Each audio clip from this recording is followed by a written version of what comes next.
Hello दोस्तों, exact में से मैं आप सभी का स्वागत करते हुए मैं हूं अशोक कुमार राज और मेरे तहे दिल से आप सभी को नमस्कार, आदाब, सत श्री अकाल, राम राम।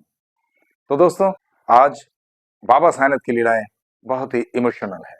बाकी आप लोग सुनेंगे तो आप लोग भी बहुत परेशान भी हो जाएंगे, बहुत दुखी भी होंगे, क्योंकि वाकया कुछ ऐसा है। और आज बाबा साइनाथ की लीलाओं के बारे में जिन्होंने मुझे एक्सप्लेनेशन दिए हैं वो एनोनिमस है। लेकिन हाँ, उनका नाम जरूर मैं बताता हूँ। उनका नाम है सुनीता पांडा और वो है उड़ीसा के राउरकेला से। अब बात यह है कि जब मैंने उनसे पूछा कि आप बाबा साइनाथ को कितने दिनों से मानते हैं, तो उन्होंने कहा कि उनके पिताजी वो कलकत्ता में हाथ रिक्शा चलाते थे। हाथ रिक्शा आप लोगों ने देखे होंगे, कलकत्ता की सड़कों पर आज भी जाएंगे तो आज भी इक्का दुक्का दिख जाते हैं। यानी वो पुराना धरोहर के हिसाब से आज भी वहां मौजूद है। तो वो हाथ रिक्शा चलाकर अपने घर की देखभाल क्या करते थे। आज तो वो इस दुनिया में नहीं है, लेकिन सुनीता जी ये कहते हैं कि जब वो छोटी थी तब एक बार उनके पिताजी कलकत्ता से आते हुए एक बाबा साइनाथ की तस्वीर उनके घर पर लेके आए थे और उनके पिताजी से किसी ने सजेस्ट किए थे कि आप इनसे सब कुछ बातें कर सकते हो, आपकी जो कुछ भी दुख तकलीफ हो आप इनके ऊपर सौंप देंगे तो आपका सारा दुख दूर हो जाएगा। और ये हर बात सुनते हैं। हालांकि वो तो रिक्शा चलाते थे, हाथ रिक्शा, तो उन्हें जैसा सुनाई दिया वैसे ही यकीन किया। हालांकि साईं की बात है, वो तो यकीन आना ही है। और हर एक इंसान ये चाहते हैं कि हम किस तरह से इस तकलीफ से निजात पाएं कि हमारी जिंदगी में कोई तकलीफ ना रहे, हर तकलीफ आसानी से मिट जाए। तो ऐसा ही इनके पिताजी के साथ में हुआ था। और उनके पिताजी घर पे जो वो तस्वीर लेकर आए थे, उस तस्वीर में आज भी वो लोग पूजा पाठ क्या करते हैं, आज भी बड़े संभाल के रखे हैं। और सुनीता जी ये कहते हैं कि सुनीता जी अपने घर में 7 भाई बहन है टोटल। उनकी बड़ी बहन है सबसे बड़ी, उसके बाद 4 भाई हैं और 4 भाई के बाद 2 बहनें हैं। और दोनों बहन में से सबसे आखिर में हमारे सुनीता देवी। अब सुनीता देवी ये कहते हैं कि बचपन से ही बाबा साइनाथ को वो मानती है, यानी घर में उनके पूजा पाठ होती रहती है और इस हिसाब से उन्हें कोई दिक्कत नहीं होती है। जहां कहीं भी जाते हैं बाबा साइनाथ का नाम लेकर ही वो निकलती है घर से और बाबा साइनाथ का नाम लेकर ही हर काम वो करती रहती है। यानी उनके पापा को भी देखे और उनके पापा ने पूरे परिवार में सारे सदस्यों को बता दिए थे कि इनसे कुछ भी कहो ये सारी बातें सुनते हैं। और इसी हिसाब से आज तक उन लोगों के मन में एक दृढ़ भक्ति है बाबा साइनाथ के प्रति। आज तो वो कई बार शिरडी का दर्शन कर चुकी है, लेकिन घटना यहाँ पे समाप्त नहीं होती है। अब यहाँ से हमारे साई परिवार की बहन सुनीता जी बाबा साइनाथ की लीलाएं शुरू करते हैं। उन्होंने कहा कि जब वो क्लास 10th में थी तब उनकी उम्र चल रही थी 15 साल 8 महीना कुछ। उन्होंने जिस तरह से कहा है मुझे, और उस वक्त यानी ये 1980-81 की बात उन्होंने कहा। अब क्या हुआ कि उस वक्त जो है उनका हस्बैंड जो है फिलहाल तो अभी तो उन्हीं के साथ उनकी जिंदगी व्यतीत हो रही है और बड़े खुशहाली से, किसी तरह की कोई तकलीफ आज है नहीं। खैर बताता हूं मैं, उनका हस्बैंड जो है उस वक्त उनकी उम्र बहुत ज्यादा थी उनसे, बहुत ज्यादा। यानी आज अगर किसी और के सामने इस तरह की जोड़ी दिख जाए या इस तरह की जोड़ी को मिलते हुए देखें, यानी शादी उदी करते हुए देखे, तो लोग हो सकता है ताना मारे या तो मजा उड़ाए। ऐसा ही है। लेकिन जोड़ी तो सुना है कि ऊपर वाला बनाकर भेजते हैं और ऐसा ही इन लोगों की जिंदगी में हुई। यानी उन्होंने कहा कि इतने बड़े हैं उनका हस्बैंड उनसे कि कम से कम 25-26 साल का डिफरेंस है। और 25-26 साल का डिफरेंस होने के नाते उन्होंने ये देखा कि मुझे तो कुछ करने का है ही नहीं, यहाँ मैं तो कुछ कर नहीं सकती हूँ। मेरे मम्मी पापा ने जिस तरह से भी मेरा हाथ थाम के देंगे उसी हिसाब से मुझे चलना है। और ठीक इसी तरह से उन्होंने अपने आप को तैयार किए उस सिचुएशन में। और आज यानी आज उन्होंने कहा कि उनकी उम्र कुछ 40-41 साल चल रही है, लेकिन उनका हस्बैंड जो है कुछ 65-66 साल के होंगे, लेकिन किसी तरह की कोई तकलीफ नहीं है। पर जिस वक्त शादी हुई थी इनकी, वो माजरा इन्होंने ये कहा कि इनका हस्बैंड जो है, इनका हस्बैंड एक्चुअली पहले से भी शादीशुदा थे, लेकिन उनका कोई संतान नहीं था उस वक्त। जस्ट 1 डेढ़ साल ही हुआ था उनके हस्बैंड को शादी करके। लेकिन अचानक से क्या हुआ कि कभी भी उनकी जो मिसेस थी, पहले जिनसे शादी हुई थी, वो कभी भी जब दिल करता था किसी त्योहार में कुछ, या तो अपने मन में कुछ ख्याल आया, मम्मी पापा की याद आई, मायके की याद आई, तो वो मायके में निकल जाया करती थी। और इसी तरह से वो इस बार भी मायके में गई थी। और उन लोगों की आर्थिक स्थिति में बहुत ज्यादा कोई दिक्कत नहीं थी। उन लोग अच्छे घर से थे, यानी उनका पापा जो है एक दुकान चलाते थे, परचून की दुकान, अच्छा खासा चलता था। और उन लोग का पक्का मकान भी था, बड़ा मकान भी था। और छत पे उन लोग क्या करते थे, छत पे एक पंखा हमेशा के लिए लगा कर रखते थे जब गर्मी का मौसम आता था। और गर्मी के मौसम में क्या होता था कि उन लोग शाम के टाइम कभी छत पर बैठते थे, तो वो पंखा चालू करके पंखे के हवा में बैठा करते थे ताकि गर्मी ना लगे। और पंखे की हवा में उन लोग बैठकर वहीं पे चाय कॉफी पीना या बातचीत करना, ऐसा करते थे। एक दिन क्या हुआ कि वो जो है छत को साफ सफाई करने के लिए गई।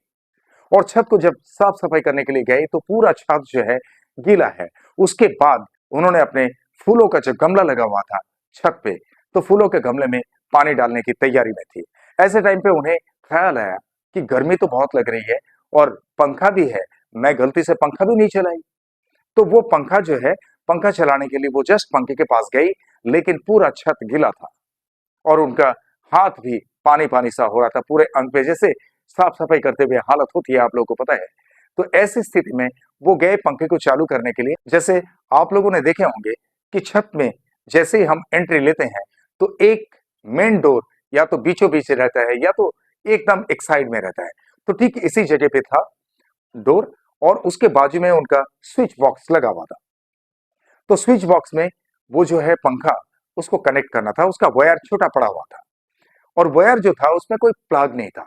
तो आप लोग समझ सकते हैं कि जिस वायर में अगर प्लग लगा हुआ ना हो, तो उसको अगर हम प्लग पॉइंट में लगाएं तो उसको सीधा वायर ही कनेक्ट करना पड़ेगा, यानी वायर को ही उसके अंदर डाल के फिर बटन दबाओ तो पंखा चालू हो जाएगा। ऐसा ही वो करने के लिए गए, लेकिन कैसे क्या हुआ ये किसी को अभी तक पता नहीं है।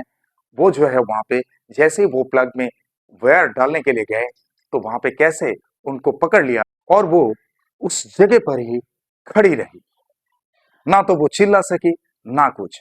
हालांकि ऐसा ही होता है, किसी को भी अगर इलेक्ट्रिक शॉक लगे तो, यानी चिल्लाने के लिए किसी तरह से कोई रास्ता नहीं रहता है, और ना ही वो हिम्मत होती है, ना ही वो आवाज निकलती है। ये तो हम सबको पता है। ऐसा ही हाल इनके साथ में हुआ। लेकिन जब इनके घर वाले घर पे बैठे बैठे देखे कि बहुत टाइम हो गया, हमारी बेटी तो काफी देर से छत पे गई साफ सफाई करने के लिए, अभी तक नहीं आई। तो उन लोग जब ऊपर आए तो देखे कि प्लग पॉइंट के पास उनकी बेटी ऐसे ही खड़े हैं जैसे कि वो प्लग लगा रहे हैं वहां पे। और जैसे ही उनके घर वालों ने उन्हें देखे तो देखा कि पूरा शरीर जो है उनका काला पड़ गया। तब उन लोग तो चिल्लाने लगे और जाके सबसे पहले मेन स्विच को ऑफ किया, और मेन स्विच को ऑफ करते ही वो छत पे गिर गए, यानी वहीं पे वो समाप्त, उनकी जिंदगी की लीला समाप्त हो गई। तो ये बड़ा दुखद लगा मुझे सुन के। और इसके बाद सुनीता जी का हस्बैंड जो है, सुनीता जी के हस्बैंड बहुत परेशान हो गए थे। वो काफी दिनों तक जो है सदमे में चला गया था कि मेरे साथ ऐसा क्या हुआ, क्योंकि उनकी वो मिसेस भी बहुत प्यार करती थी इनसे, और उन लोगों का प्यार मोहब्बत बहुत था, जो कि इन्होंने, यानी सुनीता जी के हस्बैंड ने सुनीता जी से खुद ही कहा कि वो प्यार में कोई कमी नहीं थी, हर किसी तरह से वो मुझे देखभाल करती थी और मेरी हर बात को वो मानती थी। इसीलिए मैं कभी भी उनको मना नहीं करता था कि उनको मायके जाना है। जब उसका दिल करता था तभी वो मायके के लिए बोलती थी, तो मैं खुद जाके उसे मायके में छोड़ कर आता था कि तुम रहो यहाँ पे जब तक मर्जी, जैसे ही घर पे आना होगा तो मुझे खबर कर देना, मैं आकर तुम्हारे मायके से लेके जाऊंगा तुम्हें। तो इतनी मोहब्बत उन लोगों में थी। खैर क्या करें, कुदरत का लेखा जोखा, इसे तो कोई मिटा नहीं सकता है ना। और ऐसा ही इनके साथ में भी हुआ था।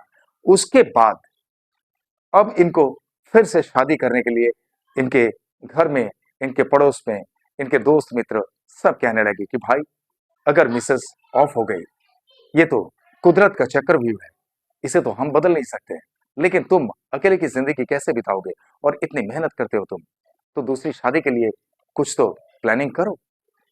अब उनके अड़ोस पड़ोस में से कोई एक जन इनके घर में यानी सुनीता जी के घर में रिश्ता देखा और सुनीता जी के मम्मी पापा से उन्होंने बात किए थे कि हमारा एक मित्र है, उनके साथ में अगर शादी करवाएंगे तो बहुत अच्छा रहेगा, लड़का बहुत अच्छा है, बहुत मेहनती है। अब यहाँ पे आप लोग को ये बता दूं कि सुनीता जी के जो हस्बैंड है, सुनीता जी का हस्बैंड बहुत ही तंग हाल में अपनी जिंदगी का गुजारा किया, क्योंकि उनका पापा जो है, उनका पापा दिन मजदूरी करके वो संसार को चलाते थे। और इन लोग जो है 3 भाई है और 1 बहन है। बहन की तो शादी हो गई थी और बड़ा भाई जो है किसी तरह से एक अच्छा सा बिजनेस वगैरह सेटअप करके चल रहे थे। उन लोग की हालत भी सही थी, लेकिन इन लोग ज्यादा पढ़ाई नहीं कर पाए क्योंकि घर में तंगी थी। इसीलिए लोग क्या करें, अब काम तो कुछ करना ही पड़ेगा। जीने के लिए रोटी की जरूरत होती है और रोटी के लिए कमाना भी जरूरी होती है। इसीलिए इन्होंने क्या किया कि किसी एक दोस्त से बात किए और दोस्त के साथ बात करके एक बिजनेस इनके दिमाग में आया और उस बिजनेस के बारे में चर्चा किया, तो उन्हें वही अच्छा लगा कि अब ये बिजनेस जो है यही सही है कि कहीं पे से अगर सामान लेके आए, यानी कपड़ा वगैरह होता है ना, बच्चों का हो या लड़कियों का हो, तो ऐसा कपड़ा वो पोटली बांध के और कंधे पे ले लेके वो पहले घूमते थे बेचने के लिए, यानी दूर दराज गांव में जाते थे और उसको बेच कर आते थे। अब सुनीता जी से इनकी शादी की बात पक्की होनी है। एक बार वो खुद गए सुनीता जी के घर में और सुनीता जी को जब अपने आंखों से देखे तो एक ही झटके में उन्होंने पसंद कर लिया। बस उन्होंने ये कहा, ये तो मुझसे उम्र में बहुत छोटी है। तब सुनीता जी के मम्मी पापा ने यह कहा कि बेटा, लड़की की बहुत ज्यादा उम्र देखी नहीं जाती है, लड़की की एक बार शादी हो गई ना, उसके बाद तो कुछ तकलीफ नहीं है, क्योंकि अंत भला तो सब भला बेटा। जरूरी थोड़ी ना है कि आप अगर इतने बड़े हो, आपसे हम बातचीत किए, आप इतना मेहनती हो, ये तो बड़ा अच्छा लगा हमें। बस आप इनको जितने खुश रखोगे उतनी खुशी हमें होगी और हमें पूर्ण विश्वास है आप पर कि हमारी बेटी खुश रहेगी आपके पास। बस इस हिसाब से उन लोगों ने दिन तारीख तय किए और शादी पक्की हो गई।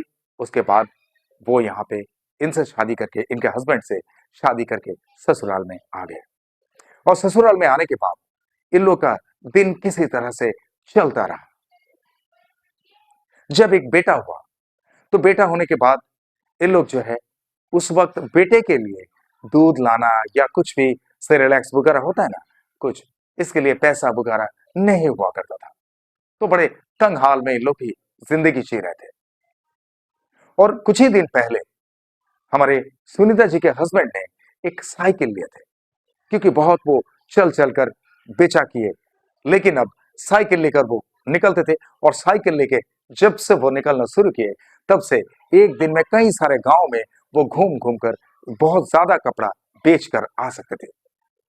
तो ऐसा ही हुआ, इनका सब कुछ सही चल रहा था, लेकिन अचानक से क्या हुआ पता है कि उन्होंने अपने साइकिल को, जब वो काम पे जाने वाले थे, ऐसे टाइम पे घर से निकले और जहां पर वो साइकिल को रोज रखा करते थे उस जगह पर आके देखे कि उनका साइकिल है नहीं। और वो ऐसा वक्त था कि उस वक्त मोबाइल तो दूर की बात, सीसीटीवी वगैरह कुछ भी नहीं रहता था और गांव में वैसे भी सीसीटीवी का इतना प्रयोग कहाँ होता है, आज तो कई जगह पे चालू हो गया।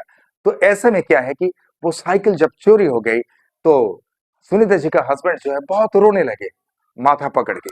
सुनीता जी ये कह रहे थे कि उनका रोना देखकर सुनीता जी को भी रोना आ गया, क्योंकि काफी दिनों से उन्होंने चलना बंद कर दिए और साइकिल एकमात्र सहारा था और साइकिल के जरिए उनका बिजनेस भी बहुत अच्छा हो रहा था, यानी आमदनी अच्छी हो रही थी। पर क्या करें, वो साइकिल किसने चोरी किया, कहाँ ढूंढेंगे, किससे पूछेंगे वो। अब क्या हुआ कि उस दिन जो है सुनीता जी का हस्बैंड, उन्होंने सुनीता जी से कहा कि कुछ भी हो जाए, मैं धंधा तो बंद नहीं कर सकता हूं, मैं ऐसे ही कंधे पर लेकर जाऊंगा, जितने गांव में मैं बेच सकता हूं बेच कर आऊंगा, जैसा मैं पहले करता था। तो सुनीता जी रोते जा रही है, रोते जा रही है। उन्होंने कहा कि ठीक है, आप देखो, लेकिन बहुत ज्यादा दूर घूमने की जरूरत नहीं है, जितने अपने दायरे में हो बस उतना है और सीधा घर पे आ जाना जल्दी, नहीं तो आप थक जाओगे, परेशान हो जाओगे, क्योंकि आपको काफी दिन से आदत नहीं है। और फिर कुछ दिनों में पैसा आ जाएगा, एक नई साइकिल ले लेना। तो ऐसे उन्हें तसल्ली दी। हालांकि इन लोग दोनों का जो कॉम्बिनेशन सुनीता जी ने मुझे बताया है, तो बड़ी खुशी होती है इतना अच्छा कॉम्बिनेशन सुन के। और प्यार मोहब्बत या दोस्ती में उम्र तो बिल्कुल नहीं चलती। और ये बात बहुत अच्छा लगा मुझे कि शादी के बंधन में भी इतनी उम्र, आज पहली बार मैंने इसमें सुना है कि इतनी उम्र का फासला, पर आज भी उन लोग बड़ी खुशी खुशी दिन बिता रहे हैं और जिंदगी को व्यतीत कर रहे हैं। आप लोग आगे सुनेंगे तो खुश हो जाएंगे, सुनते रहिए, पता चल जाएगा।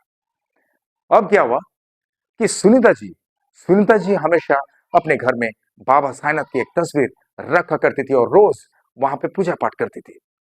जैसे उनका हस्बैंड बाहर निकल गए और बाबा साईनाथ के सामने बैठकर वो बहुत रोने लगे, फूट फूट कर, कि बाबा, एक तो हमारी ऐसी तंग हाल है, हमारे बच्चे के लिए कोई अच्छी चीज तो ला ही नहीं पा रहे हैं, और हमारी हालत भी बहुत ही गंभीर चल रही है, तो क्या करें बाबा। ऐसे वक्त में साइकिल भी चोरी हो गई। बाबा, आप तो सब जानते हो ना, हमें तो कुछ भी पता नहीं है, लेकिन वो जो कोई भी है, बस वो हमारे सामने होना चाहिए, और वो अगर सामने आए या ना आए कोई फर्क नहीं। बाबा, आपसे विनती है कि हमारा साइकिल जो है, वो साइकिल को बस हमें लौटा दे, या साइकिल हमारे पास लौट आए, बस हमारी प्रार्थना स्वीकार करें आप। अब बस इतना बोले, वो तो रोते जा रहे हैं, लेकिन रोज की तरह जिस तरह से वो पूजा पाठ करते हैं, वैसे पूजा पाठ भी करती जा रही है। अब शाम को उनका हस्बैंड लौट कर आए घर में, लेकिन लौट कर आने के बाद सुनीता जी ने देखा उनकी स्थिति इतनी गंभीर है कि वो लचक कर चल रहे थे, यानी ऐसा लग रहा था कि कोई, मतलब लंगड़ा लंगड़ा के चलते हैं ना, इस तरह से चल रहे थे। तो सुनीता जी देखकर बड़े दुखी हुए और उन्होंने कहा, क्या हो गया आपको? बोले कि बहुत दिन के बाद मैं इस तरह से चलकर पोटली लेकर बेच के आया ना, तो इसीलिए मेरे पैर में बिल्कुल बहुत दर्द होना शुरू हो गया। मुझे बर्दाश्त नहीं हो रहा था, क्या करूं, मुझे ऐसा लग रहा था कब मैं घर पे पहुंचूं। तो उन्होंने कहा कि आप सीधा मुंह हाथ धो के आराम कीजिए, मैं आपको तेल वगैरह मैं मालिश कर दूंगी, कोई चिंता की बात नहीं।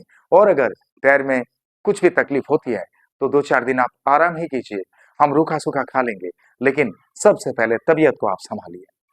कोई दिक्कत नहीं है, चिंता मत कीजिए, बाबा साईनाथ है, सब कुछ ठीक कर देंगे।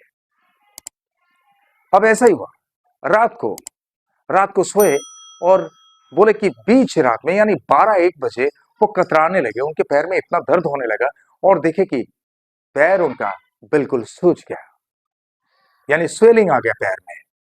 और ये देखने के बाद सुनीता जी फिर रोने लगे और बाबा से कहने लगे, बाबा ये क्या हो रहा है, हमारे हस्बैंड को इस तरह से जो है कौन तकलीफ दे रहा है, ये हमें समझ में नहीं आ रहा है। उन्होंने फिर रात को उठकर उन्होंने कुछ, बोले कि लहसुन और राई का तेल वगैरह किसी तरह से उन्होंने मिक्स अप करके उसको गर्म किया और उससे मालिश किया, और मालिश करने के बाद उनके हस्बैंड को जब थोड़ा सा आराम पहुंचा तो वो सो गए।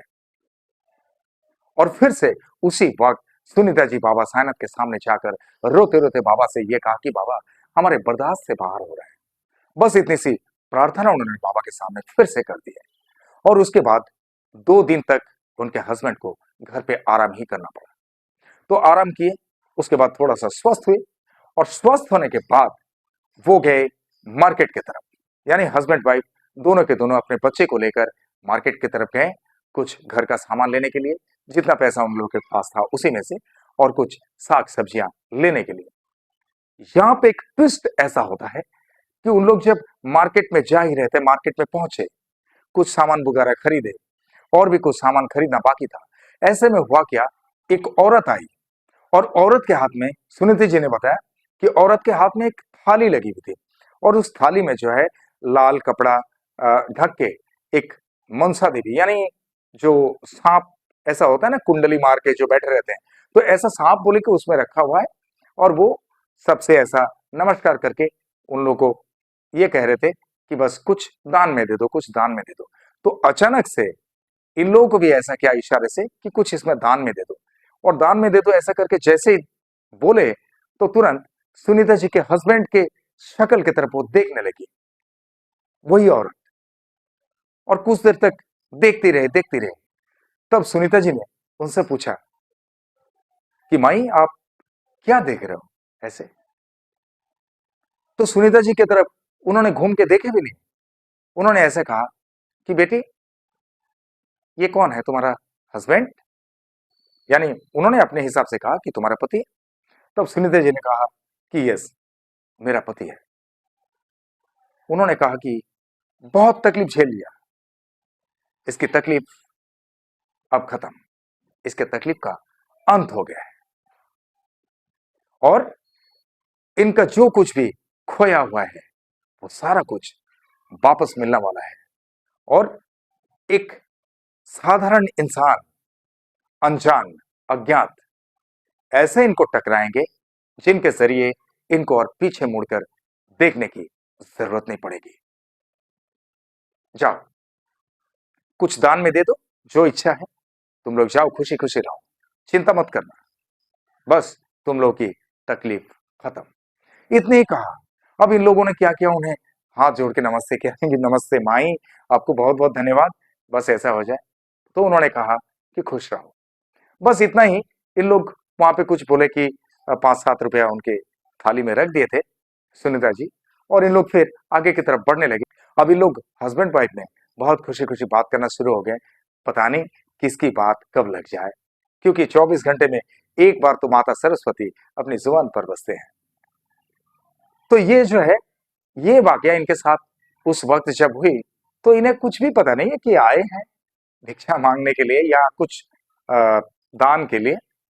तो चले गए, ऐसी ऐसी बात किया, मतलब खुश हो गए इन लोग थोड़ा। वो जो इतना असरदार है, ये इनको बिल्कुल अंदाजा नहीं था। महज 2 दिन बीता, 2 दिन के अंदर अंदर उनके हस्बैंड को वही साइकिल नजर आई, और उनके हस्बैंड ने उसको पकड़ा, बोला कि ये साइकिल कहां से मिला? तो वो जो बंदा उनका साइकिल चला रहे थे, उन्होंने कहा कि मैं फलाने इंसान से खरीदा। तो बोला कौन सा इंसान? अब बोले कि वो इंसान, उन्होंने नाम वगैरह बताया।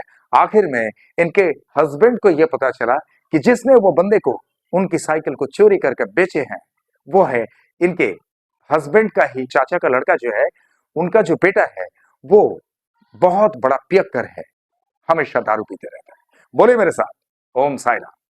पहला वाकया शुरू में ही दिखाई दिया, यानी पुरानी चीज, खोया हुआ, उनको वापस मिलेगी चाहे कुछ भी हो। उनको तो वो जो स्त्री उनको मिले थे, उनको तो कुछ पता नहीं कि साइकिल चोरी हुई या क्या चोरी हुई। तब वो आदमी से बात करने लगे, सुनीता जी का हस्बैंड, कि ठीक है आप उनके सामने चलो और उनके सामने आप मुझे बता दो, फिर हम मांडोली कर लेंगे, जो कुछ भी है। अब ये घटना जो है, सुनीता जी के हस्बैंड के परिवार के किसी को पता नहीं, लेकिन उनके परिवार के सारे सदस्यों को पता है कि इनके चाचा का लड़का जो है, उनका जो बेटा है, वो बहुत बड़ा पियक्कर है, और उसको कोई सुधर नहीं पाते हैं। वो घर का सामान भी बाहर बेच देते हैं। लेकिन जब ये आदमी को लेकर उनके घर के पास गए, तो वो चाचा के लड़के से कहने लगे कि भैया, तुम्हारे बेटे ने देखो क्या किया, मेरी साइकिल वहां पे रखी थी, मुझे पता ही नहीं चल रहा था कि किसने चोरी किया, लेकिन आज मुझे ये साइकिल देखने के बाद पता चला कि आपके बेटे ने ये साइकिल ये बंदे को बेचे है। अब बताओ मैं क्या करूं, मैं तो गरीब इंसान हूं, आपको पता है। तो उनका चाचा का लड़का जो है बिल्कुल माथा पीटने लगे, बोले अच्छा ठीक है ठीक है, तुम चिंता मत करो।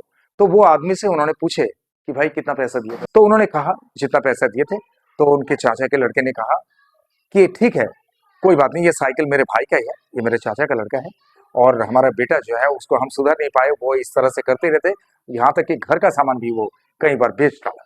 तो आप इनको ये साइकिल दे दो, आपको मैं ये पैसा दे देता हूँ जितना पैसा मेरे बेटे ने आपसे लिए थे। ओम साई राम। तो फिर वो बंदे ने तुरंत उस बात को स्वीकार किए, और सुनीता जी के हस्बैंड को वो साइकिल दे दिए, और उनके चाचा का लड़का जो है बड़े ईमानदारी से, क्योंकि अपना ही भाई है, चाचा का लड़का है, तो उन्होंने वो पैसा उनको दे दिए और वो वहां से निकल गए। तो ये पहला वाक्य। अब वो फिर से साइकिल लेकर अपना धंधा करना शुरू कर दिए। अब उनके दूर दराज के गांव में, यानी जहां पर इन लोग रहते हैं, यहां से कम 1-1.5 किलोमीटर की दूरी पे एक गांव है। तो वहां गांव में वो जब कपड़ा बेचने गए ये साइकिल को लेकर, तो 4-5 दिन वो कपड़ा बेचते आए। एक आदमी अचानक से उनके पास आए और उनसे पूछने लगे, अच्छा भाई ये बताओ, आप इस तरह से कितना पैसा कमा लेते हो? तो उन्होंने कहा कि साहब कभी 100 रुपया, कभी 150 रुपया, कभी 200 रुपया, कभी 50 रुपया भी होता है। बस ऐसा कमाई का कोई ठिकाना तो है नहीं। बस रोज-रोज कहाँ कपड़ा खरीदते हैं लोग। जिस दिन अच्छा से बिक जाता है तो बिक जाता है, वरना नहीं बिकता तो ऐसे खाली हाथ जाना पड़ता है। तो वो आदमी ने कहा कि एक काम करो, तुम फलाने दिन मुझसे यहाँ पे मिलो। तो उन्होंने एक पर्टिकुलर जगह उनको बताया कि वहां पे मेरा घर है और वहां पे आकर मुझसे मिलना, मैं तुम्हें कुछ बात कहना चाहूंगा। तो वो ठीक उसी वक्त के हिसाब से उस इंसान से मिले। तो वो इंसान ने इनसे कहा कि देखो, मैं एक बात बताता हूँ, मुझे जो है, मुझे इंटरेस्ट नहीं चाहिए, बस मैं ये चाहता हूँ कि मुझे घर बैठे कुछ पैसा आमदनी हो जाए। और आप जो इस तरह से धूप में, बारिश में घूम-घूम के बेचते हो, इससे बेहतर ऐसा नहीं है अच्छा कि आपको अगर कोई दुकान सेटअप करके दिया जाए और आप उस दुकान में बैठकर अपना धंधा-पानी चलाएँ और उसी में से कुछ एक हिस्सा निकल के मुझे भी दे दें और बाकी का सब आप रखो, जितनी आप मेहनत करते हो, बस। लेकिन जो भी पैसा है, वो मैं लगाऊँगा। आपको शॉप भी मैं लेके दूँगा, आपको सामान के लिए भी जितना पैसा लगेगा, मैं दूँगा। बस आप सिर्फ़ मुझे इस तरह से एक हिस्सा निकल कर दे देना। यानी वो कोई इंटरेस्ट नहीं है, यानी ब्याज नहीं है, पर जितना लागत है, वो लागत मेरा ही रहेगा। अगर कभी आपको ऐसा लगे कि आप मुझे किसी तरह से कोई शेयर नहीं देना चाहते, तो वो लागत का पैसा जिस दिन आप मुझे लौटा देंगे, उस दिन सारा कुछ आपका ही हो जाएगा। बाकी ईमानदारी आपके ऊपर। ओम साईं राम। इसके बाद सुनीता जी का हस्बैंड जो है, बहुत खुश हो गए और ये सुनने के बाद सुनीता जी के हस्बैंड ने ये कहा कि ठीक है, मुझे बस 1-2 दिन का टाइम दीजिए, मैं सोच विचार करके आपको बताता हूँ, क्योंकि इसके लिए दुकान भी तो देखना पड़ेगा ऐसे लोकेशन में जहाँ पर कि बिज़नेस अच्छे से चल सके और भाड़ा भी कैसा है, कितना रकम वहाँ पे इन्वेस्ट होगा। यानी उन्होंने अपने हिसाब से कहा है, मैं तो अपने हिसाब से कह रहा हूँ। और उन्होंने ये भी कहा कि मैं देखूँगा कि वो दुकान बनाने के बाद दुकान को भरने के लिए कितना सामान चाहिए और कितना पैसे की लागत होनी चाहिए, तो सारा कुछ मैं डिटेल्स आपको बताऊँगा। बोला बिल्कुल, आप आराम से मुझे बताइए, जैसे भी हो, जितना भी पैसे की ज़रूरत हो आपको दुकान डालने के लिए, मैं तैयार हूँ। बस मुझे यही है कि मुझे एक शेयर की ज़रूरत है। जितना भी आपका हिस्सा उसमें से निकलेगा, उसमें से एक शेयर आप मुझे दे देंगे चलेगा, क्योंकि घर बैठे मैं कुछ आमदनी चाहता हूँ, इसीलिए मैंने बोला। पैसे की कोई दिक्कत नहीं, आप कभी भी मुझे बोलिए, पूरी तरह से हिसाब-किताब करके कितने पैसे की ज़रूरत है, मैं उतना आपको जुगाड़ लगा दूँगा। अब वो जो है खुशी-खुशी जब घर पे आए, घर पे आने के बाद उनकी मिसेज़ से कहा और उनकी मिसेज़ तो इतनी प्रफुल्लित हो गई कि तुरंत उनको सीने से लपेट लिए और बोले कि आप सीधा मेरे साथ आओ बाबा साईनाथ के सामने, और बाबा साईनाथ से मैं जो बात करूंगी वो आप सुनते रहना। तब बाबा साईनाथ के सामने खड़े होकर सुनीता जी ने कहा कि बाबा, तुमने कमाल कर दिया। मुझे अब वो पल याद आ रही है कि वो स्त्री जिस तरह से कहा था, ये तो बड़ी अचंभित हो गई। मेरा भी रोंगटा खड़ा हो रहा है, यानी गुज़बाम्स हो रहा है मेरा। आप लोग समझ रहे हैं ना कि ये किस तरह से संभव है? अभी मैं आप लोगों से यही कहूँगा कि वो स्त्री जो है, वो कौन थी? ये आप लोग तो कमेंट्स में ज़रूर लिखेंगे, मुझे पता है। लिखना ज़रूर। और किस तरह से, कहाँ पे कौन मिल जाता है, यानी बाबा किस भेष में आते हैं, सामने प्रकट होते हैं और कैसे बात कर जाते हैं, ये किसी के भी दिमाग में असर नहीं कर पाता है और वो समझ ही नहीं पाते हैं, भूल जाते हैं। लेकिन इस वक्त जो है सुनते जी को हर एक पल वो याद आ गई, जो बात उन्होंने कहा था कि तुम्हारा खोया हुआ वापस मिलेगा, साइकिल उन्हें मिल गया। बोले कि एक साधारण इंसान तुम्हारे लिए हाजिर होंगे और साधारण इंसान के जरिए तुम्हारी जिंदगी में एक ऐसा मोड़ आएगा कि तुम्हें और जिंदगी में दोबारा कभी पीछे मुड़कर देखने की जरूरत नहीं होगी। ठीक ऐसा ही हुआ। और उसके बाद क्या हुआ, बाबा साईनाथ को धन्यवाद करने लगे। इन लोग दोनों के दोनों रो पड़े जब इनके हस्बैंड को उनके मिसेस ने, यानी सुनीता जी ने कहा कि आपको पता है वो स्त्री ने क्या कहा था? तो इनके हस्बैंड ने कहा मेरे तो दिमाग से ही उड़ गया था, मैं तो ऐसा समझ ही नहीं पाया, लेकिन तुमने याद दिला दिया तो फिर मुझे याद आ गई। अरे उन्होंने तो सारा कुछ बात ऐसे ही कहा था। तब वो भी रोने लगे बाबा के सामने और बाबा को बहुत धन्यवाद करने लगे। उसके बाद उन्होंने जो है वो बिजनेस सेटअप किया और बिजनेस सेटअप करने के बाद आज जो है, आज उनका एक बहुत लंबा चौड़ा घर है, उनकी एक बेटी भी है और वो बेटी जो है, बेटी इंजीनियरिंग की पढ़ाई कर चुकी है, मैकेनिकल इंजीनियर की, लेकिन उनकी बेटी कोई जॉब नहीं कर रही है फिलहाल, उनका हस्बैंड जॉब करता है। उन लोग मियाँ बीवी दोनों श्रीलंका में शिफ्टेड है और उनका बेटा जो है, सुनीता देवी का बेटा जो है, उनके पापा का बिजनेस संभालते हैं। आज तो बहुत बड़ा सा एक दुकान उन लोग चलाते हैं। बोलिए मेरे साथ ओम साई राम। यही लीला सुनीता देवी की जिंदगी में घटित हुई। आई एम शॉक्ड। बाबा किस तरह से, किस भेष में आते हैं और किस तरह से जिंदगी सुधारने की बातें कर देते हैं। कोई मैसेज के जरिए हो, कहीं लिखित के जरिए हो या किसी संदेश के जरिए हो, वाकई incredible, unbelievable to think it, really I am shocked. तो आप लोगों को कैसा लगा ये वाकया, अब मुझे जरूर बताना। अब यहां पे बात यह है कि सुनीता देवी एनोनिमस क्यों रहा? क्योंकि सुनीता देवी एनोनिमस इसीलिए रहा कि उन लोग ये सोचते हैं कि हमारी तस्वीर किसी के सामने शेयर ना हो, कि मेरी उम्र और मेरे हस्बैंड की उम्र किसी तरह से भी सबको पता चले। हालांकि उन्होंने कहा कि मेरा हस्बैंड अभी भी बहुत स्ट्रांग है, यानी वो चलते फिरते हैं ऐसे दमदार कि उन्हें देखकर बताना मुश्किल है कि वो 65 इयर्स के हैं और हमारे सुनीता देवी जो है 40 इयर्स के हैं।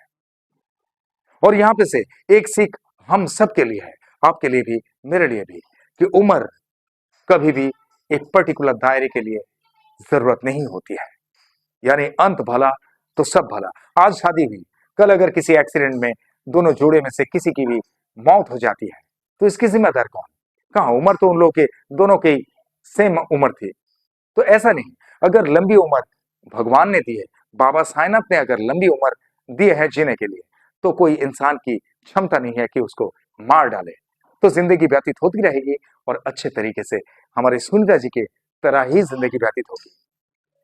हालांकि वो इंसान जो है, उम्र तो उनकी ज्यादा थी, लेकिन सुनीता जी ने यह कहा कि सुनीता जी दिखने में थोड़ी ठीक ठाक नहीं थी, यानी काली थी, और उनके पिताजी की आर्थिक स्थिति सही नहीं था, तो इसीलिए इस तरह से शादी हुई।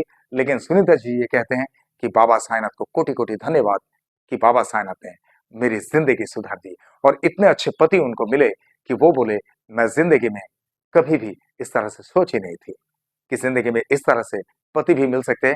और दूसरों से मैं सुनती हूं कि बहुत उम्र वाले पति से शादी करने से डर यही रहता है, ना जाने कब क्या हो जाए, लेकिन इनके मन में वो डर गायब है। हालांकि हमने भी शादी नहीं की है, आप लोगों को तो पता है ना। और किस लिए? क्योंकि हमारे जेब में वजन नहीं है, और जेब में अगर वजन ना हो तो लड़कियों का मिलना मुश्किल होता है। लड़कियों का नहीं, यानी लड़की के घर वाले कैसे शादी करेंगे? शादी का रिश्ता, अगर आप भी मेरे लिए शादी का रिश्ता करने की कोशिश करेंगे तो सबसे पहले लड़की के माँ बाप यही पूछेंगे, लड़का कमाता कितना है, घर उसका खुद का है कि नहीं, और सरकारी नौकरी है क्या? बस यहीं पे सारा कुछ अटक जाता है। क्योंकि कुछ दिन पहले मैं एक एक्टिंग देखा था। एक जवान लड़का, यानी 20-22 साल का एक लड़का एक पार्क में गया बैठने के लिए, और वहां पर देखिए खूबसूरत सी लड़की, यानी 18-19 साल की एक लड़की बैठी हुई थी, बहुत ही खूबसूरत। तो उसके बाजू में जाकर वो बैठ के उस लड़की से पूछने लगी कि एक्सक्यूज मी, मैं आपसे एक बात कर सकता हूँ? आप बुरा तो नहीं मानोगे? तो लड़की ने कहा, नहीं बोलिए ना जी, क्या कहना चाहते हैं? मैं आपकी किसी भी बात से बुरा नहीं मानूंगी। तो वो लड़के ने कहा, मैं आपसे ना बहुत प्यार करता हूँ। तो लड़की ने कहा, मैं भी आपसे बहुत प्यार करती हूँ। अब ये जो लड़का है ना, ये उसको रिप्लाई दिया कि लेकिन एक बात, शायद हो सकता है कि आप बुरा मान जाएंगे। बोले नहीं नहीं, मैं आपकी किसी भी बात से बुरा नहीं मानूंगी। बोले ना, बताइए आप क्या कहना चाहते हैं? तो उन्होंने कहा कि मेरी कोई सरकारी नौकरी नहीं है, लेकिन अब वो लड़की ने फोन उठाई सीधा और बोले, भैया एक लड़का मेरा पीछा कर रहा है। आप लोग समझ गए होंगे।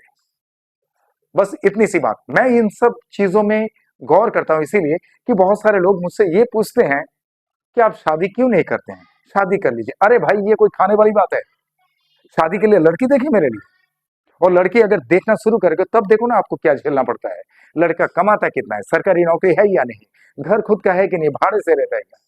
तो एनीवे, इन सारी झंझाट से आज सुनीता देवी का ये जो वाकया मैंने खुद सुना तो मैं दंग रह गया कि वाकई ऐसा भी होता है। और ये तो एक हमें पता चला करके, ना जाने कितने और भी इस तरह के जोड़े होंगे जिन लोग बेहद खुशहाल से रहते हैं, जिनके ना तो हस्बैंड उनका 15 टुकड़ा करते हैं और ना ही उनकी बीवी उनका 15 टुकड़ा कर कर ड्रम में सीमेंट डाल के रखते हैं। एम आई राइट? तो ये बात है, बस खुशहाली से जिंदगी चलना चाहिए, ना कि 2 दिन के बाद एक दूसरे को हाथापाई करके खत्म कर दो। सॉरी, माफ करना अगर कुछ ज्यादा बोल गया तो, क्योंकि मैं जब इस शादी के बारे में, मुझे पता है मैं एक फौजी अधिकारी का बेटा हूं, इसीलिए क्या है कि फौजी अधिकारी का बेटा होने के नाते मुझे सिर्फ इतना ही कहने को अच्छा लगता है कि फौजी अधिकारी का बेटा हूं। लेकिन मेरी मम्मी पापा अब दुनिया में नहीं रहे, इसीलिए मुझे बहुत झेलना पड़ता है कि जिसकी मम्मी या पापा ही ना रहे तो उनके लिए पूरी दुनिया ही उजड़ जाते हैं। मेरे लिए अगर कोई रिश्ता करेंगे तो कौन करेंगे? आप लोग सोचिए जरा, कमेंट में अगर हो सके तो लिख देना। लेकिन माफ करना अगर आप लोग को ज्यादा बोलते जा रहा हूं, थोड़ा सा टाइम खींच रहा है, क्योंकि सुनीता देवी की ये घटना मुझे तो बहुत अच्छा लगा। आप लोगों को कैसा लगा जरूर कमेंट बॉक्स में लिखना। खैर, आगे और मैं कुछ नहीं बोलूंगा, आप लोग मेरे बारे में समझ गए होंगे। मैं थोड़ा सा एक्साइट हो जाता हूं, दुनिया में क्या चल रहा है। ईमानदार इंसान को सामने वाला बेईमान साबित करने में लगे हैं और बेईमान को ईमानदार साबित करने में लगे हुए हैं। कुछ लोगों की तो रीत ऐसी है ना। एनीवे, अब मैं ये कहूंगा कि हमारे सुनीता देवी, इनके मन में बाबा साहब के प्रति भक्ति में कभी डगमगाहट ना आए, इसके लिए बाबा साहब से प्रार्थना जरूर करना। और बाबा साहब की कृपा इनके पूरे परिवार पर हमेशा बनी रहे, हमेशा बरसती रहे, इसके लिए भी बाबा साहब से प्रार्थना जरूर करना।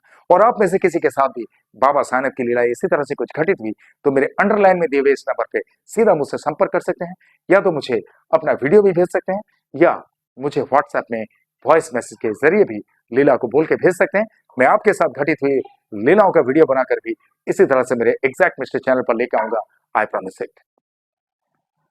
और जिस तरह से आप लोग मुझे प्यार करते आए हैं, जिस तरह से आप लोगों ने मुझे प्यार देते आए हैं, इसी तरह से हमेशा आप लोग के प्यार की जरूरत है।